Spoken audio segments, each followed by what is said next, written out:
kind of egg problem. It's no easy answer because, you know, countries that are in conflict will spend on the military because they need to kind of fight with the conflict, defend themselves. That's good. But if countries also, you know, expect the conflict to start, maybe they see, you know, non-state actors, you know, in the Sahel, West Africa, kind of becoming, you know, more active, maybe want to kind of secure the country, so that military will increase also. So military spending kind of increasing before conflict and during conflict. So it's really not a very simple kind of correlation that each can have. But I think the central question that you want to bring, that you asked as well, does high military spending make us safer?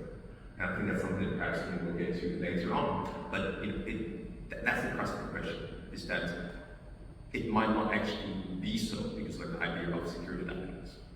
As countries want to spend more to become safer, non-allies will see this as a threat, perceived threats, and you know, that they also need to increase their spending. And suddenly we enter into this arms race action-reaction cycle, where each country is investing more on essentially high-tech defense systems, kind of racing against each other, cancelling each other's developments, economic developments, which ends up not making anyone safer because you're kind of cancelling each other's out technologies, and also increases the chance of, you know, misinformation, misuse, misinterpretation, and because these weapons are extremely, you know,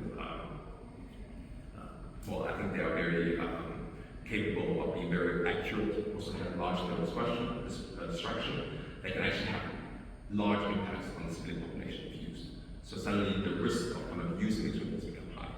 So again, it's a question of, well, maybe we'll get to it later, but it might not actually make the world safer, but actually make it, you know, more unstable, given, you know,